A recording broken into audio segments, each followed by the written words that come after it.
be thankful that you have breath. Be thankful that you're, able to walk, and talk, because there's some people that can't do things. I learned this lesson because I was homeless. I learned to appreciate the small things, and that's what makes life. Sorry about that. That's what makes life good. When you learn to appreciate the small things, because then you'd be like, man, life is pretty cool, man. I got to talk to a nice old lady on the bus, and she actually gave me information to help me get to the next level.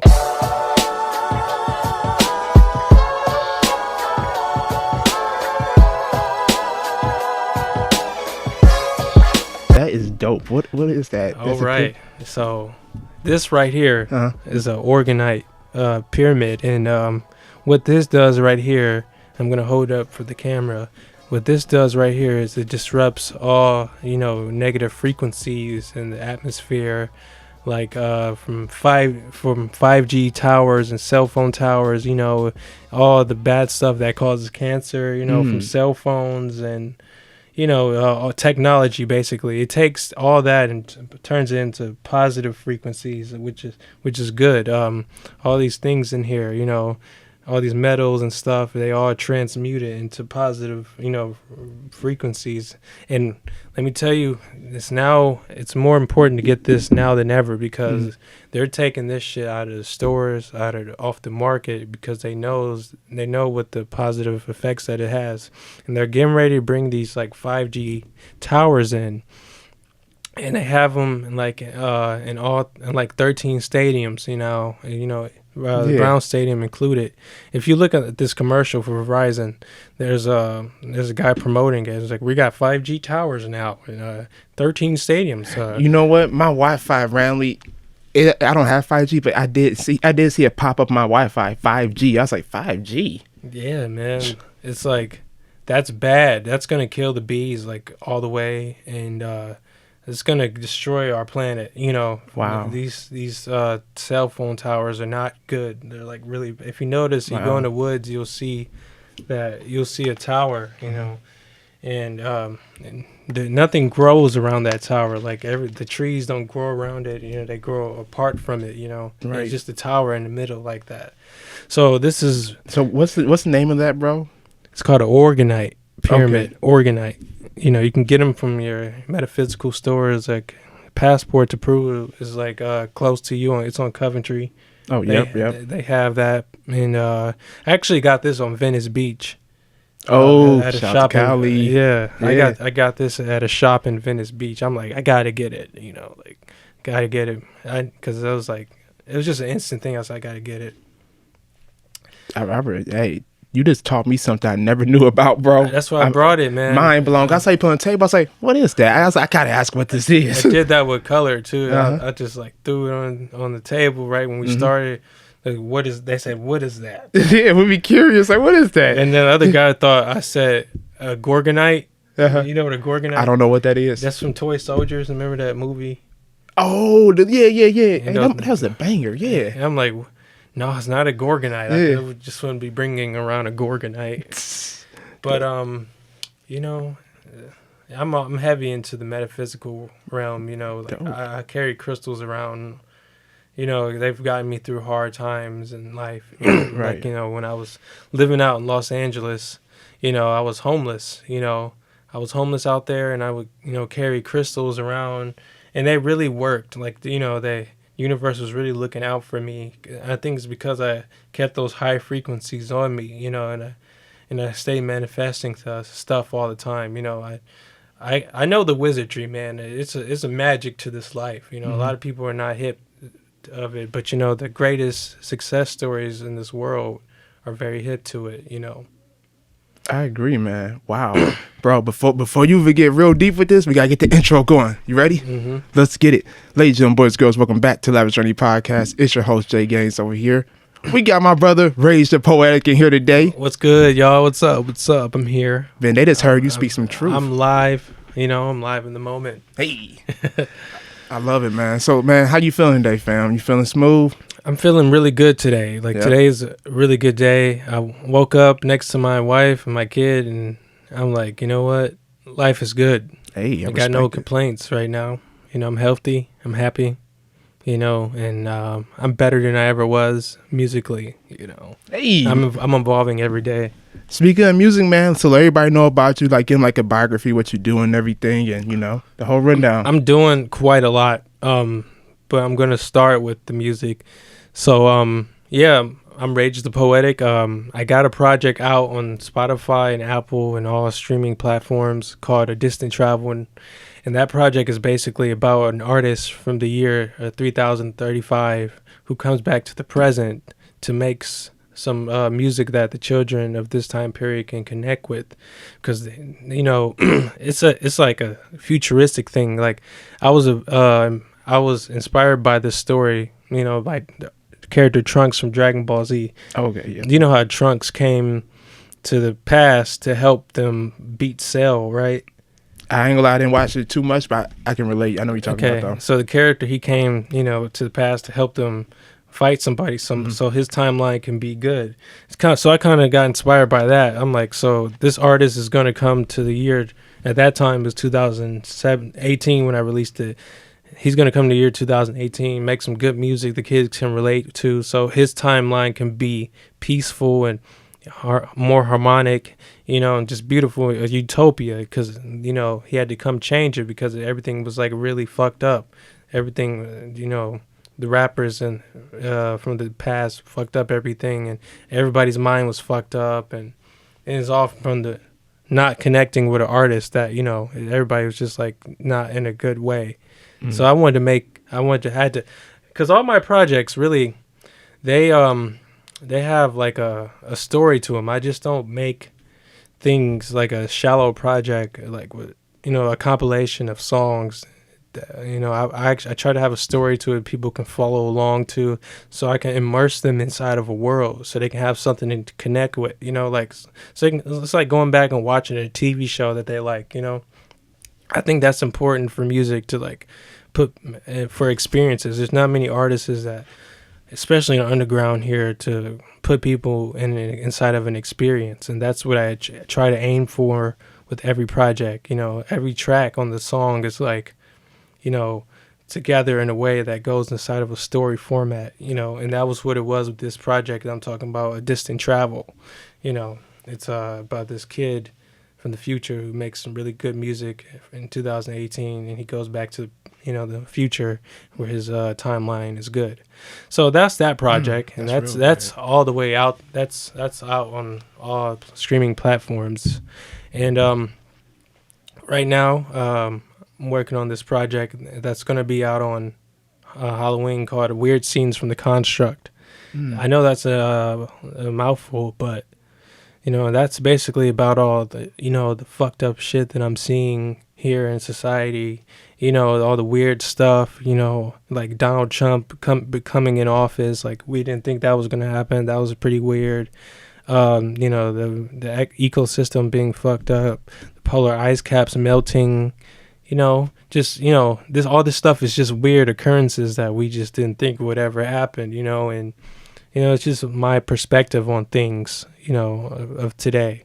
So that's an EP, and it consists of 7 tracks.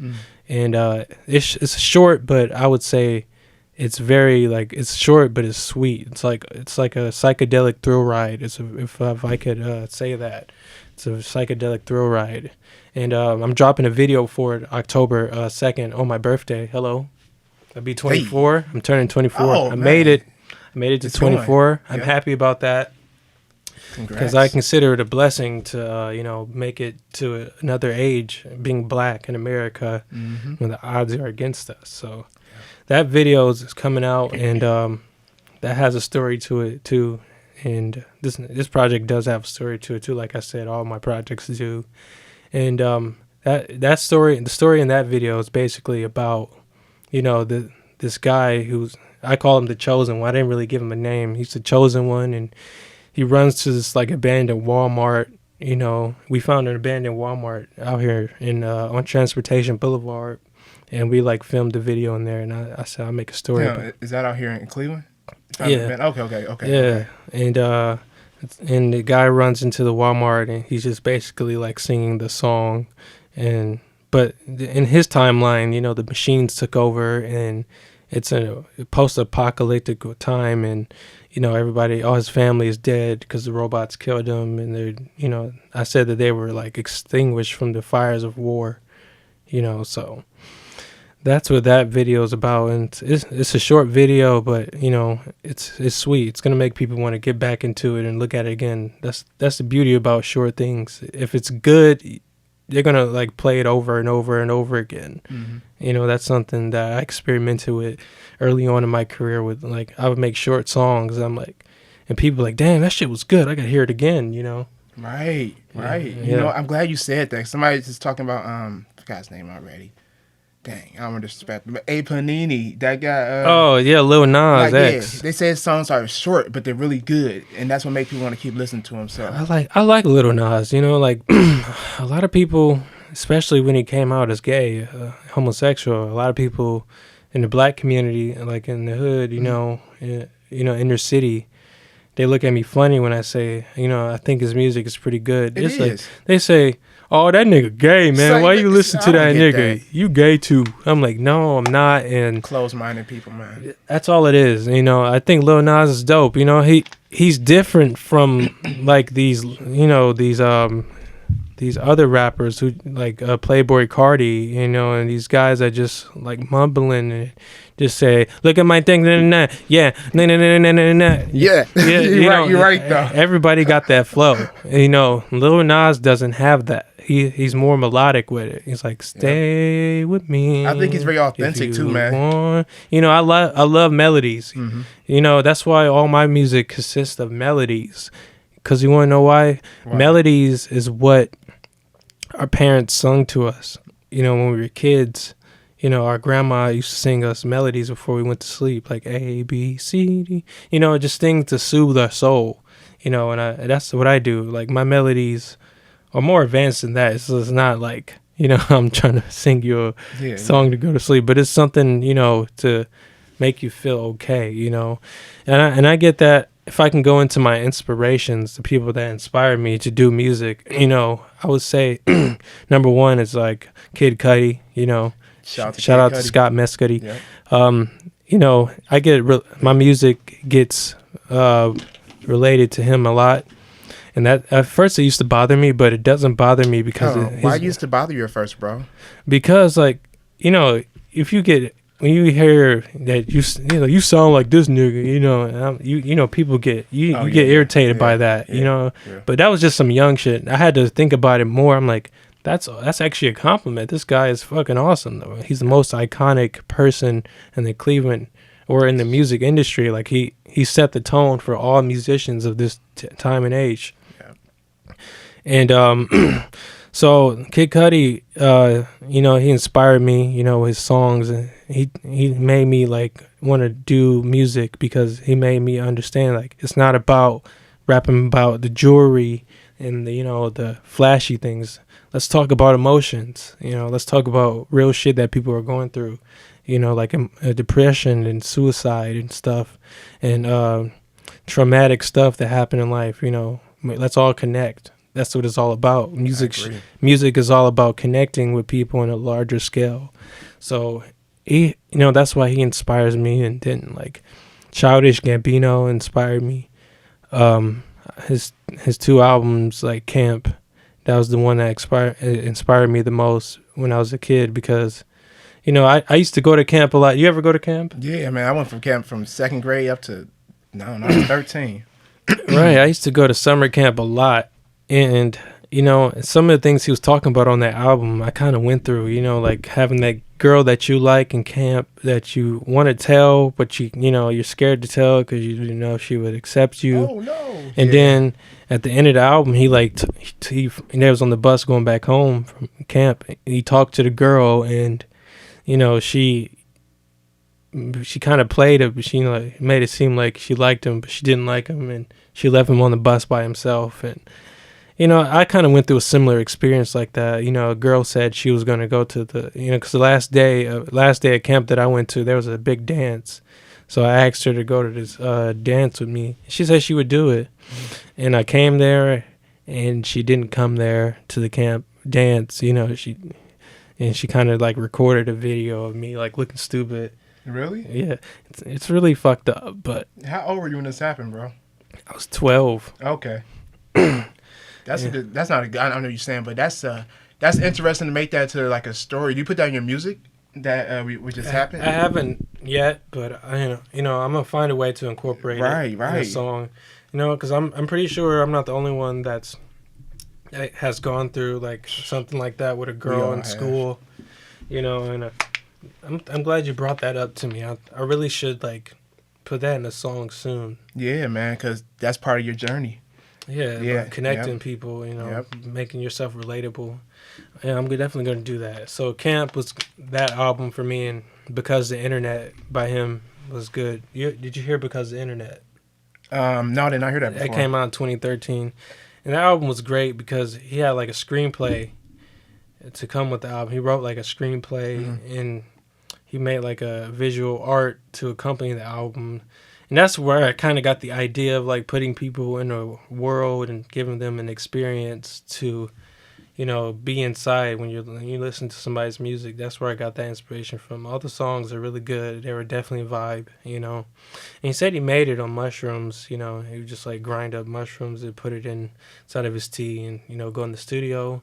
He rented out Chris Bosh's mansion in Los Angeles, and he said he would just bring different artists there, and just hang with them. The studio session would be like a normal studio session. They'd just come and hang out, have conversations, and it would just inspire a song. Right. So I like how he went about that. One day I'm going to do something similar to that. I'm going to rent out somebody's house, maybe LeBron's house somewhere, I don't know. And I'm just going to make an experience, and it's going to be culminated into an album or something, a short film or something, Wow, that'd be dope, bro. I think it would be, because that'd be real dope, man. Because it would just be real, it would just be like a real thing. It won't be something that just came up out of the blue. Like, I'm gonna make a song about the party we had at the house, because something's gonna happen in that house, if you're there for a month, and make an album based around it, like the experiences in life. That's what we do anyways with music. Like, we're making songs based on the experiences in life. That's true, man. Speaking of experience, I know before this we was talking a little, man. Can you let us know about your California experience, man? Oh, yeah, man. When I lived in Los Angeles, California, I lived there in 2015. And I went there straight after I graduated from high school. And, a lot of my friends went to college. And I was like, no, I don't want to go back to school. I just... Definitely right afterwards. Like, society pushes you to go straight back to school. Like, you should really have a break, Right. I think you should have a break. And I really wasn't trying to go back. Like, I was just in school for 12 years. I'm not trying to go back. Exactly. I feel it, man. So, I went straight to L.A. I told my mom that I knew somebody out there. But really, I didn't know nobody out there, And I went out there with a buddy, He was out there first. That's why I kind of wanted to go there, because I'm like, he was there, and, we can make our move out there. So he was out there, and I met him out there, and, and he didn't really know anybody out there, too. So I didn't know anybody, and he didn't know anybody. So we were homeless straight from the airport. Like, I was homeless out there in Los Angeles. And we made our way into the city, and we was, like, sleeping outside, and, but I got into really dope experiences. Like, I got to meet Travis Scott. Really? When how'd that go about? Well, I didn't get to talk to him, but I was just around him. Like, I was I was in his presence, Right. Because if I would have said something, because first of all, I snuck backstage to I snuck in the event. It was a private event, on Hollywood Boulevard at this place called Hotel Roosevelt, and it wasn't an open event for the public. It was just for the residents there at the hotel, and we knew Travis was going to be there, so we just kind of snuck in there. It was a Halloween night. We weren't doing shit, and we snuck in there, and we waited until the show started to move around and go out and enjoy the show. And then I snuck in the back stage area, and supposedly Rihanna was there. And I didn't see her, but I would have really tried to look for Rihanna. Yeah. She's Rihanna. Yep. She's like the second best looking woman in America, next to Beyonce. Everybody wants Rihanna. But I I was just around Gotcha. Travis. He's a really cool dude, you know. He was just vibing at the show. Really energetic, like how he really is on stage. He's really energetic like that, you know, hype. And that was cool. And I saw somebody from Scary Movie 2. Who was that? Who's even Scary Movie 2? You remember the guy with the short arm? Take my good hand. Yeah, I saw that guy. Yeah. He was just there. I didn't shake his hand. 'Cause You should have shook his good hand. Why did you? I didn't want to do that, but it was cool though. That's dope. I saw Johnny Depp. Yeah, Johnny Depp. I probably know the guy's face, but I don't be knowing who these people are. It's okay. Pirates of the Caribbean. Captain Jack Sparrow. Yeah, sorry. Yeah. Everybody knows Johnny Depp. Yeah. Yeah, but Johnny Depp, he was like in a coffee shop, you know, just hanging out. He's known to be very depressing. He was very depressing, you know. He was sitting there reading newspaper. I was like, is that Johnny Depp? Because, you know, celebrities are just all around, like, It's out in the open, pretty much. you know, they're like stray cats walking around. So yeah, I had to remember that. I'm like, oh, that's Johnny Depp. So I was like, what's up, man? He's like, oh, what's up, man? How you doing? I said, are you okay? He said, yeah, I'm just living life, you know. I'm like, oh, this guy has a very depressing vibe to him. It's nice seeing him. Right. He doesn't want to be bothered right now, so I'm not going to talk to him any longer. So that was Johnny Depp, and then I met Wally in a very fucked up way, and you know who Wally is. Yeah, I know who Wally is. Go ahead. If I say something. Yeah, Wally, I don't like him to this day because of how I met him. I was in a shoe store with my friend. We were just like looking at some shoes and shit. I didn't even know he was in there. That's how much like he wasn't shit at the time. Right.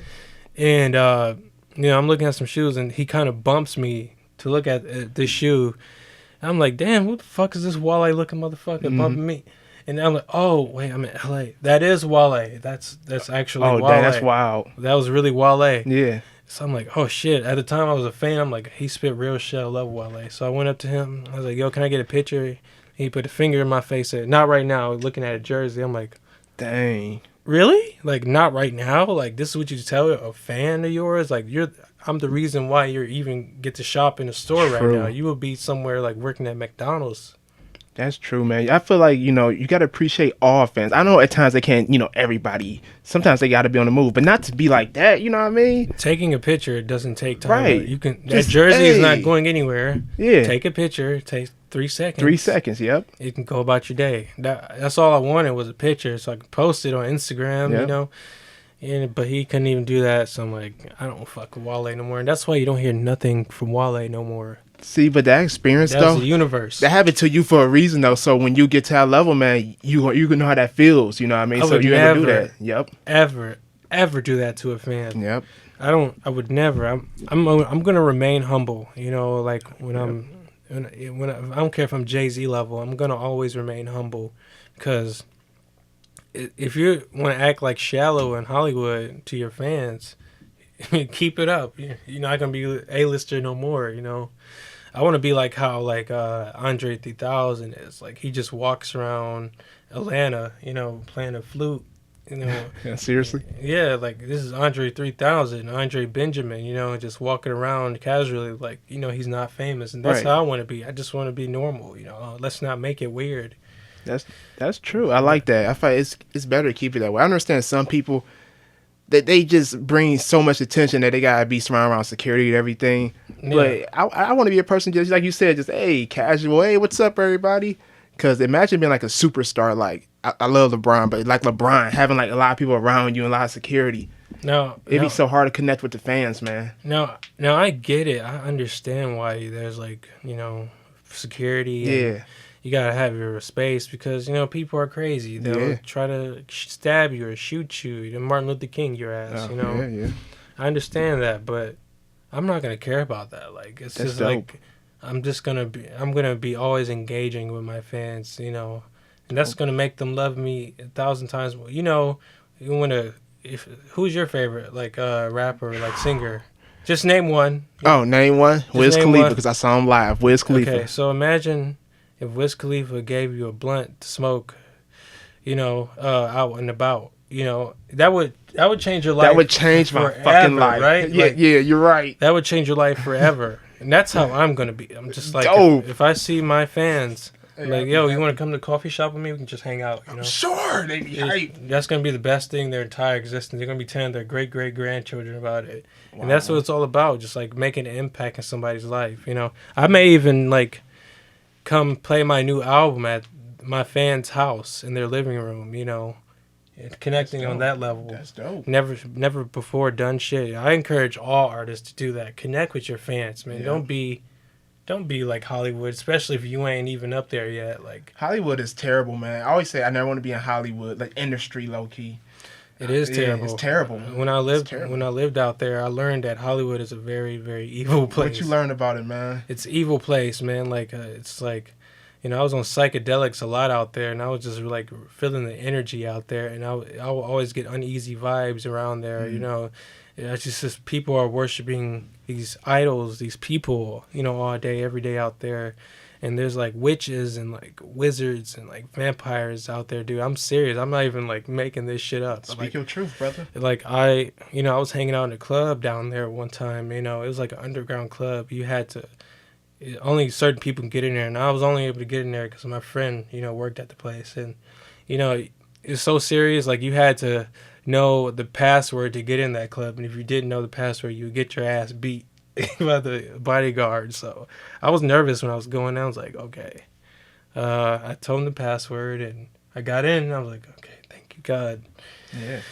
And I just seen like a lot of strange things. Again, I was on acid. I was on acid a lot out there. We're gonna talk about that too in a minute. Yeah, we're gonna get in them. Yep. Yeah, but you know, I know I seen like a vampire out there. Like the dude had fangs and everything. He was drinking blood. You know. Right. I was freaked the fuck out. It was like a red lighting. Like how you got in the bathroom. Like it was like a red lighting in there, and it was like him and his people were like hanging out in the back of the club. You know, the back area. It was all red in there. I said, I gotta get the fuck out of here because I don't know where they got that blood from, but it ain't coming from me. Yeah, quick question, because my friends always be complaining about that red light in the bathroom. How do you feel about that red light? First of all, my favorite color is red. So okay, I think it's awesome. Okay, I had a red light in my bedroom when I was 16. My mom was like, I don't like that light. It looks demonic because she's like very religious. And she's like, I don't like that red light in your room. I don't see how you can sleep in there like that. No, the only time I didn't like it is when I woke up at 3 a.m. And I forgot I had a red light in my room. I woke up, I thought I was having a bad dream. I had one of them sleep paralysis things. You know what that is? I went through a lot of times, man. Yeah, so I was having a sleep paralysis with the red light on. I'm like, oh shit, this shit is not.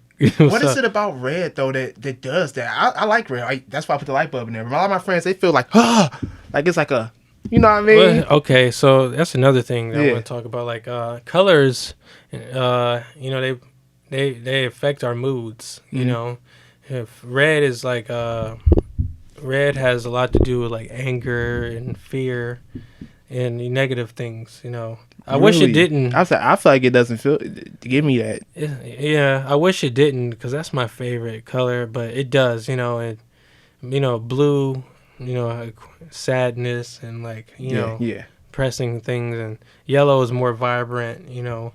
And that's why when I get like a house, I want like different colors. I want a postmodern house with different colors in each room, you know, so that way, you know, because there's this thing called color therapy, you know, and they put people in rooms to like make them feel better, you know, like they'll put them in a vibrant room, you know, that affects their mood, you know.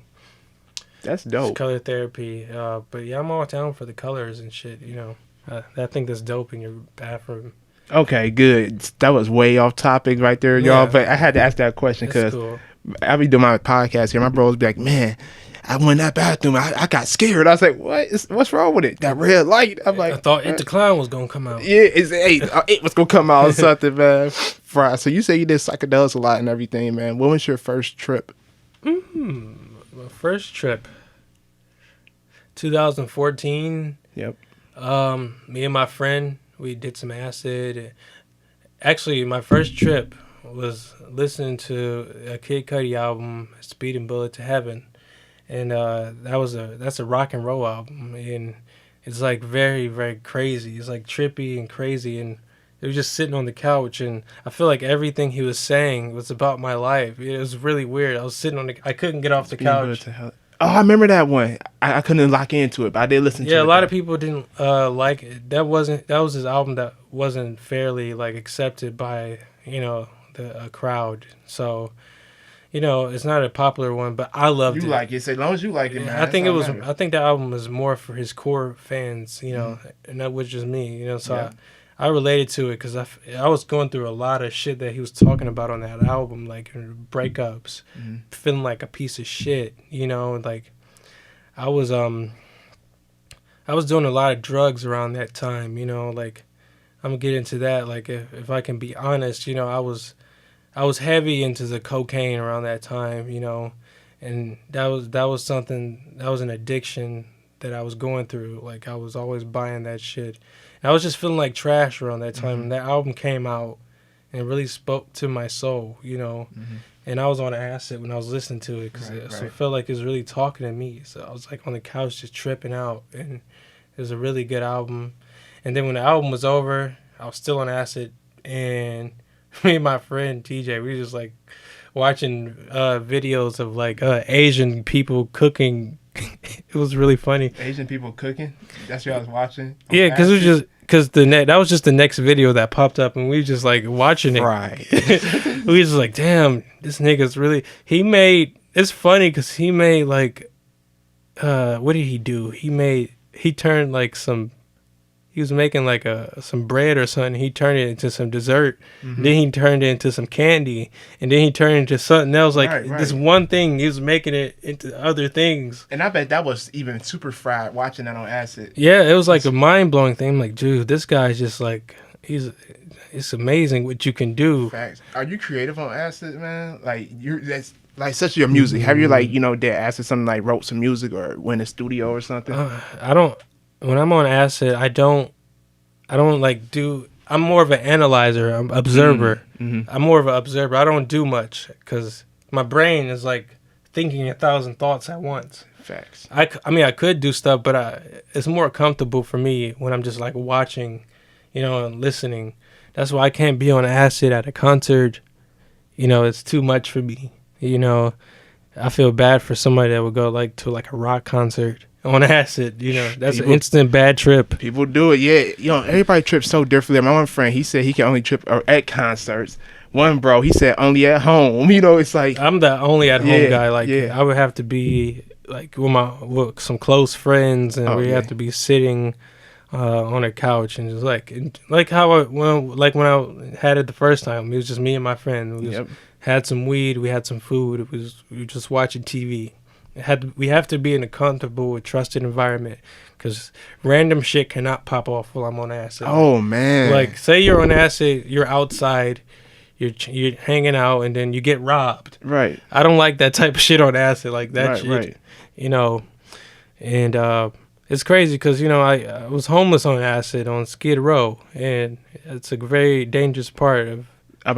Man, I drove through Skid Row personally, and how was this life? Living there, you said, man, like being over there. It's like that episode of SpongeBob, the rock bottom episode, where he just got on the bus to the wrong part. It's really like that. It's just like the bottom part of LA, and very, very, very, very strange people coming up to me saying, "Where's my dog? I know you took him. Where is he?" I was like, "I don't know where your dog is. Right. I'm just trying to get home. I'm just trying to get to where I'm sleeping at, tonight." So it was like that. It's just crazy people freaking out on meth and heroin. I saw somebody doing heroin on the police station. They're just shooting up. I'm like, damn, man, it's real out here. I saw something else that was real out there. Like it was this girl's birthday, and she was like with her mom. They were both homeless out in the streets, and it was really touching. And she was like, "Listen, babe." Her mom was like, "Listen, baby, I ain't got nothing for you.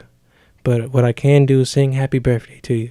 And she sang happy birthday to her. It brought a tear to my eyes. I'm like, that shit made me cry. That's really real. It's really real out here. Yeah, you know what? That's why I noticed when I travel to California, you see like 3 different lifestyles, bro. You see, of course, the high end, the average, the poor, and then you see like the down, like, you know what I mean, like the homeless. And it's so, like you said, there's so many out there. It's like it like, humbles you. Like it smells like urine all in Hollywood and downtown LA. It smells like pee. You know, like that's because so many homeless people, you know, they just sleeping on the streets everywhere. It smells like a garbage bag in the whole city. They should like pay homeless people to do, you know, little jobs around the city that can benefit the city and them at the same time. Like, you know, it don't even got to be $5. It could be like $3. You know, crackheads want like 50 cents. You know, just give them. You know, so I think that they should just do that.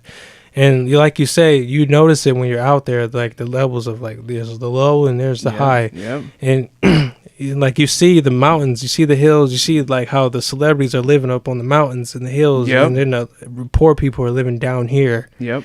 You know, it's really like a thing. You can see it. I'm like, you can actually, if I've been seeing that, bro, it opened my eyes up. I'm gonna be real. Yeah. I don't want to. I didn't want to live there anymore. I'm like, LA is not somewhere you want to live. It's it's a visiting place. It's a place to visit for a week and be like, all right, I had fun. I went to the Wax Museum and I took a picture with fake Elvis. And, you know, I got to move out there, though, I had some weed.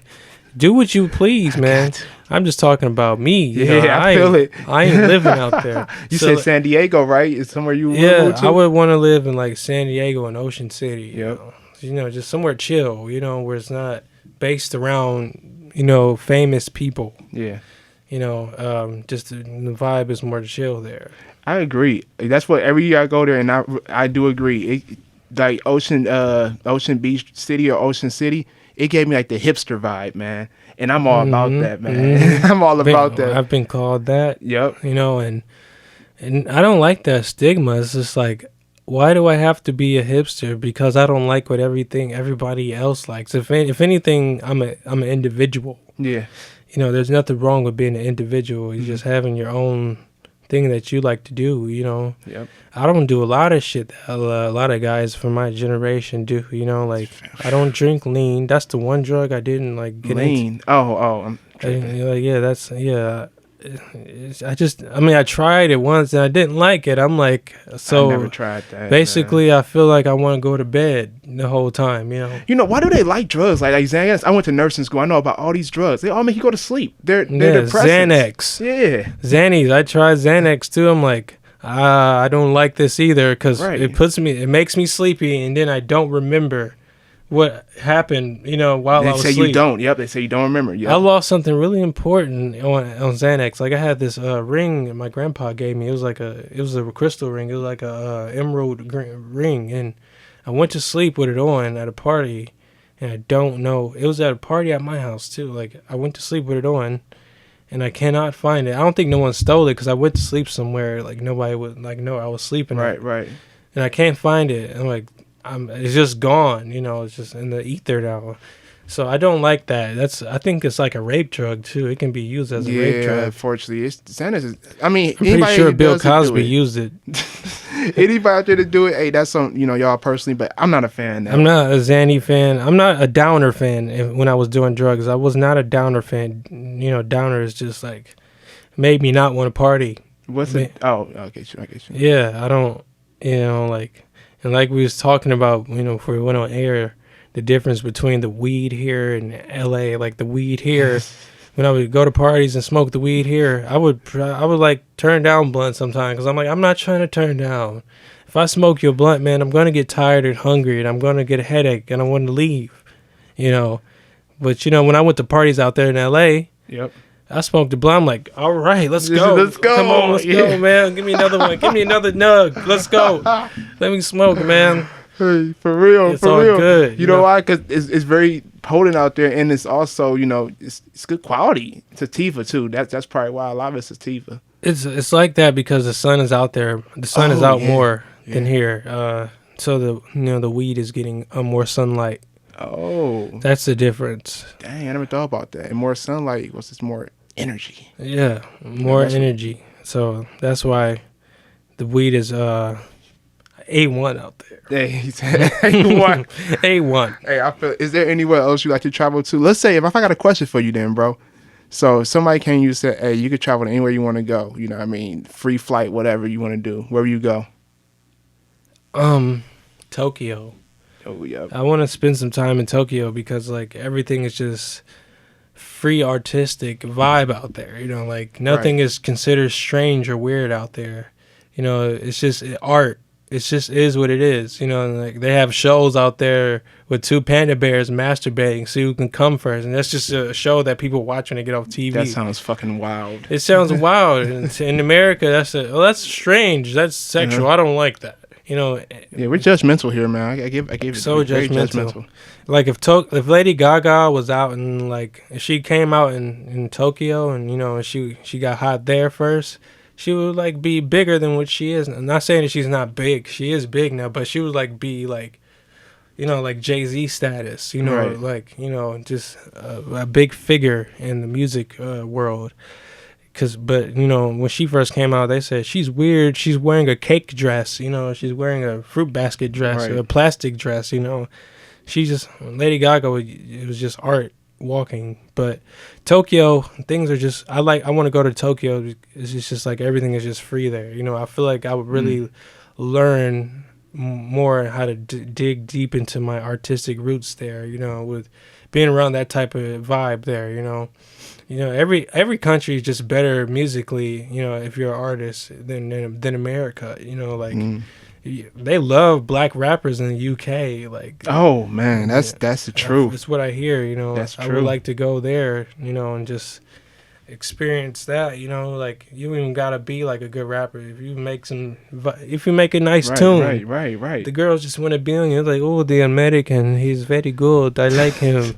You know. Hey, I never thought about that though. That's true though, man. Because I was actually reading about that a lot of rappers are actually doing good in the UK, man. Like, you know, definitely black rappers. They like that shit. Yeah, like if I got hot here, I would like disappear from here and go to like Spain and become hot, or that's smart. Or go to like you know, London and become hot, or you know, just somewhere not here. Right. I remember at first you said you want to blow up here and then, you know what I mean, move on. You want to like master Cleveland first. Yeah, that's what I want to do. I want, you know, because like I said, I tried the whole like moving somewhere else and pursuing your dreams thing. Probably shouldn't have went to like Los Angeles because that's just the thing there. Everybody goes there to chase their dream, and then they end up on the street homeless, you know, talking to a tree. And yeah, you owe me rent money, talking to a tree. I've seen that too. You know.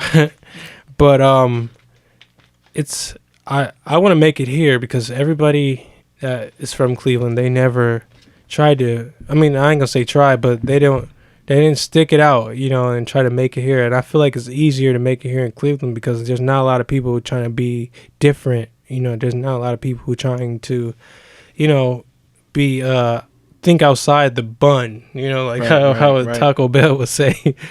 But nobody's trying to think outside the box, you know. Yep. And that's good. That's also good but bad. But it's good because you can do it, and you'll stand out more. Yep. And you'll be that different person from Cleveland that everybody knows. It's bad because it's just like everybody's doing the same thing and we're not getting anywhere, you know. I you know, as me being a consumer to everything, I do agree. We all are doing the same thing. It's just I don't know. It's something. It's a piece we're missing, man. Yeah, but I'll give us our props here in Cleveland. Oh, we're doing good. We're coming along. You know? Yeah. The downtown experience is definitely different from the downtown experience 15, 20 years ago going downtown. There's actually things to do down there now. Like everything used to be under construction 20 years ago in Cleveland.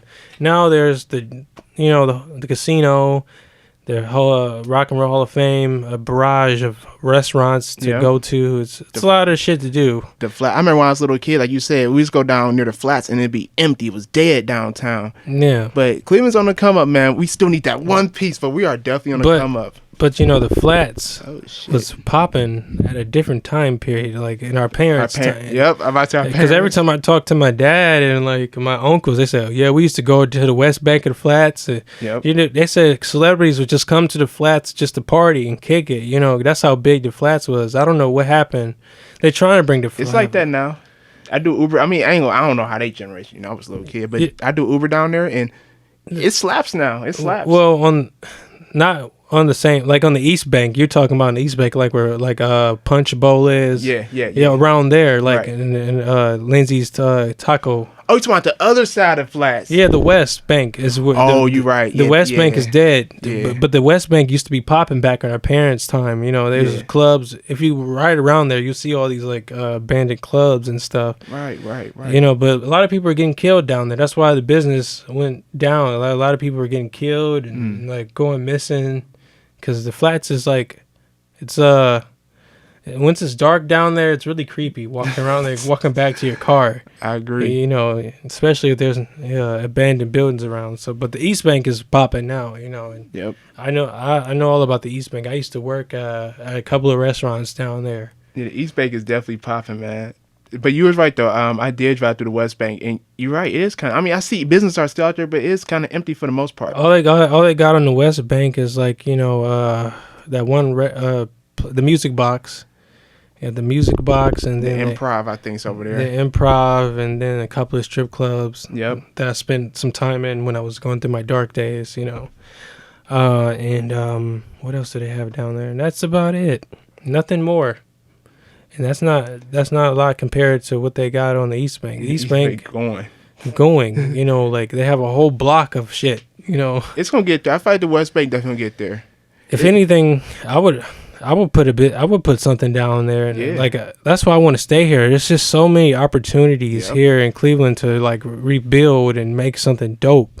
Yep. But hey, man, what can I do, man? I'm married and my wife wants to leave, and I love her and I love my family, so I'm gonna do what I gotta do.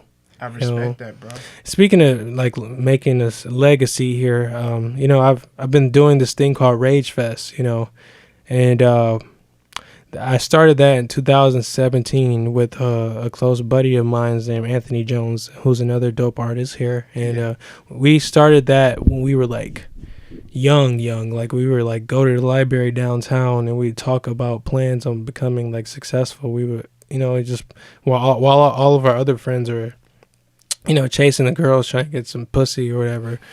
We would go to the library and think about how we're going to take over the world, basically, and then Rage Fest was one of those ideas that stuck around, and we made it happen in 2017, and it was very successful. We had like 158 white kids come out, white kids, from the Heights, rich kids, and it was beautiful. It was like we had that rock, we had that rap, it was good, and then I didn't do it again. I didn't do it last year, because my son was born, so all my money. Congrats on that, though. Thank you. Yeah. He's 1 year old now. I love him. His name is Icon. Dope. Yeah. Dope. But all my money was going to Icon at the time, so I had to stack for him. But we just had it this past August, and it was bigger than it was in 2017, and that's always a good thing. Yep. That means you're going up, because I made $800, and a lot of people came out. I would say roughly like 250 people. Wow. Came in there.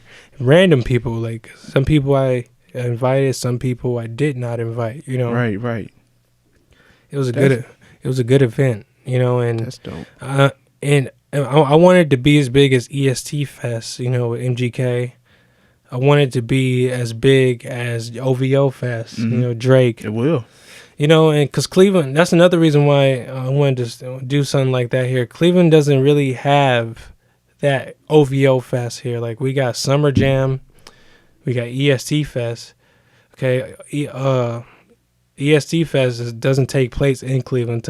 Takes place somewhere out in Ohio somewhere. Yeah. And then, Summer Jam is for like industry people. And if you're, kind of on, you can kind of get on there, but not really. You gotta have a certain amount Let's of clout. be real, yeah, it's the You gotta industry. have a certain amount of clout to get in a summer jam. So I made Rage Fest. I'm like, all right, this is for the underground, and it will always be for the underground. I don't care how big Rage Fest gets. It's always going to be for the underground in Cleveland, Ohio. I love that, bro. I love that. And when it's big, I might just have one headliner that's that's famous, but it won't be somebody like that's really big like Drake. It's going to be somebody that's like still dope, like MF Doom, Childish Gambino, Andre 3000, somebody that's humble with the shits, nobody that's like, not that I got nothing against Drake, but he's too mainstream. We're not going to have like that super mainstream It's going to bring a different type of crowd. Yeah, it's going to, I feel what you're saying. It's going to be more, it's going to have a more creative aesthetic to it, than just some, industry thing. That's what's going to make us stand out. And it's going to happen, man. I've been manifesting that. Just my goal, that's another reason why I want to stay here. My goal is to stay here and get the key to the city. Once I get to the key to the city, it's a wrap. And like I can do things in the flats. Like I said, I want to do things in my neighborhood, St. Clair. That's where I came from when I was a kid. That's where I was born and raised, St. Clair. I want to do things there. Bring that community back, That's the community where, like, Superman was created. The creator of Superman grew up in the 105 St. Clair area. Steve Harvey he lived around there. I did hear about that, yep. He went to Glenville High School, where I went, and I want to bring that. I want to put skate parks there. I want to open a school, on there. A creative school, like for creatives, kind of like Cleveland School of the Arts, but better, like we're going to have different things there.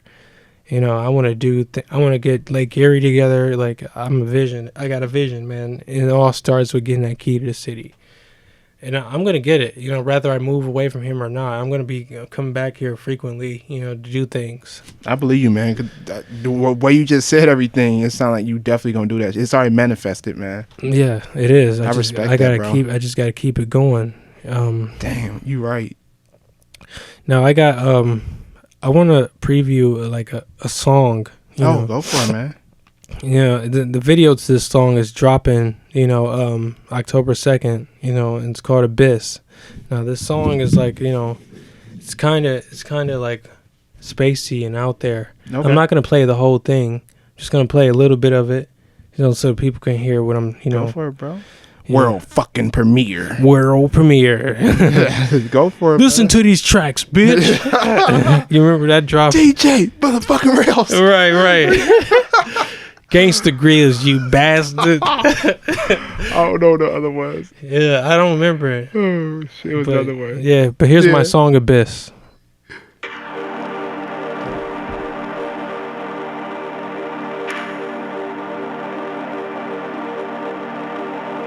Weird scenes from the construct. All the children are insane. We all feel the pain.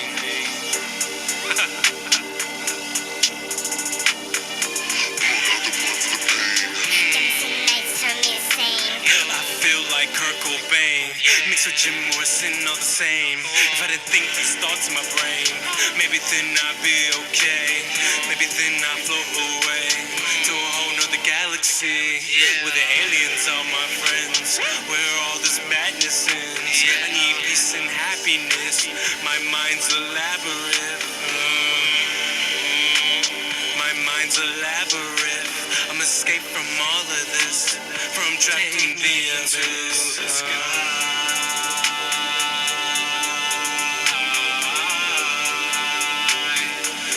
I just wanna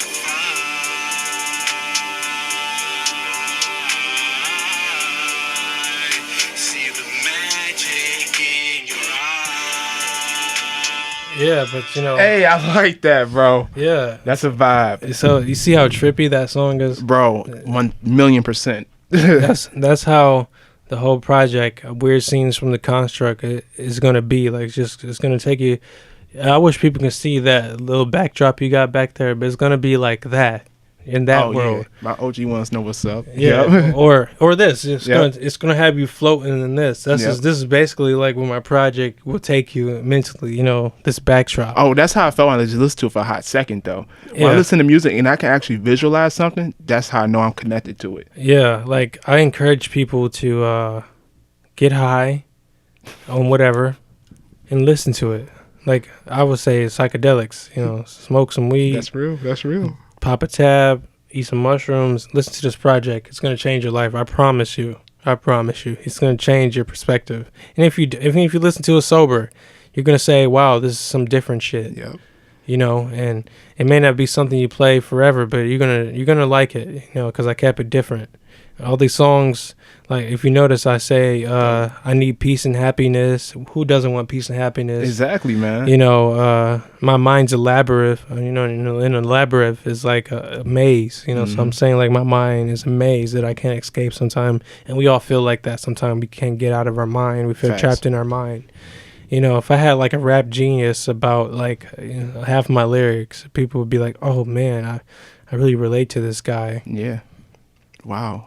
Yeah, man. And it's just music is it's so deep. It's deeper. It's a deeper thing to me, man. It's like deeper than rap. It's like really if you guys take away anything from this interview, just know that Rage the Poetic is about connecting with you to your deeper core. It's about connecting on a deeper level, you know.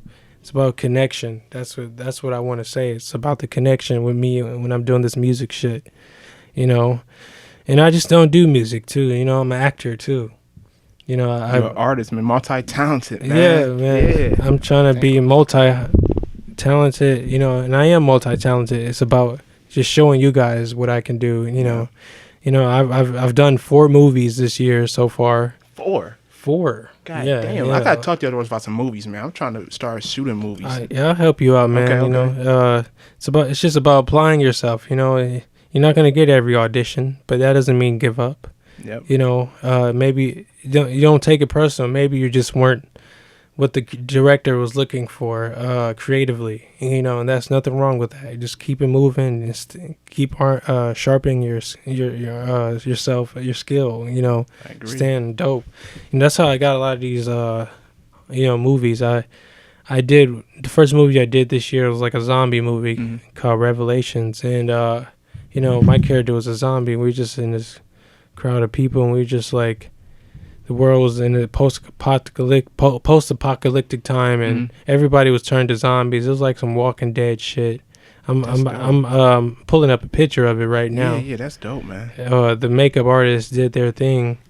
Here is a picture of that. This is me. I had dreads too, so. Oh yeah, I saw that on your bills. Yeah. Damn. I don't know if y'all can see this, but I was zombied out in this. You know, some real Walking Dead shit. Wow, you've been through a lot of life experiences, man. Like this whole podcast session was dope. Like, yeah, man. If I got one on the journey, low key, man. We're out there. Hey, that's true. Look, I got one question for you, fam. Yeah. What makes a great life? Okay, and that surprisingly, I thought that question was gonna be hard, but it just popped in my head because of my wisdom. What makes a great life is how you see it, your perspective on the life. You know, if you're constantly waking up and you're saying, "Oh man, I hate my life," you know, I hate my job. Your life is gonna suck, you know. But if you wake up and just be thankful for the things that you have, even if it doesn't seem like nothing, you know, be thankful that you have breath. Be thankful that you're, you know, able to walk, you know, and talk. You know, because there's some people that can't do things. I learned this lesson because I was homeless. You know, I learned to appreciate the small things, and that's what makes life. Sorry about that. That's what makes life good. You know, when you learn to appreciate the small things, because then you'd be like, man, life is pretty cool, man. You know, I got to talk to a nice old lady on the bus, and she actually gave me information to help me get to the next level. Life is like a video game to me, man. Like a super interactive video game, like Grand Theft Auto, you know. So you listen to certain conversation, because I do this on the game sometime. Like I'm bored in the city, I walk around, I listen to what people are talking about in the game. I learn shit. I learn how to get to other levels in the game. I'm like, oh shit, you know. So you never know what you can learn if you just sit and just listen, you know. So that's what I think makes life good, when if you learn to change your perception. It's all about perception. Perception is everything, you know. Change how you view things. Your attitude to life will take you a long way, or won't take you anywhere. Like if you're waking, if you don't feel like you can achieve a lot, you won't achieve a lot. If you feel like you will achieve a lot and you will go beyond, you know, you will go beyond. That's why I feel like I will be bigger than Michael Jackson one day. I'm gonna be bigger than Walt Disney, you know. Just I believe it in my fucking soul, you know, and it all starts with you, you know. So that's the answer to the question for me. Wow. That was deep, man. You know what? I respect you for that 100%. Yeah, thanks, man. Authentic from the soul. I really respect that. Live from the heart. That's real. So where can everybody find you at, man? Social media, you know, your music. Let them know what's up. Yeah, so if you want to follow me on Instagram, you can follow me at official_Rage the Poetic. You know, that's how you. That's mainly how you can, you know, stay updated with what I'm doing. If you want to find my music, really just go on Google and type in Rage the Poetic, and it'll take you to all the platforms that I'm on: Spotify, Apple, Tidal, Weezer, iHeartRadio. I'm on all that. Just type in Rage the Poetic, and you'll find my vibes, and it will change your life. I guarantee you that. Dope, man. I appreciate you coming to the show today, man. It was really good. I had a good time here, man. Yeah, dope podcast. You're a dope guy, and you know, if you keep this going, man, you're gonna be like the Joe Rogan podcast. Oh, we're gonna keep it going. You know, we're gonna keep it going. Definitely. One step at a time, brother. One step at a time. For sure, for sure. Well, ladies, gentlemen, boys and girls, thank you for watching or listening to Lavish Journey podcast, where we create, inspire, and spread greatness. We out here. Can you post a picture real quick? We good?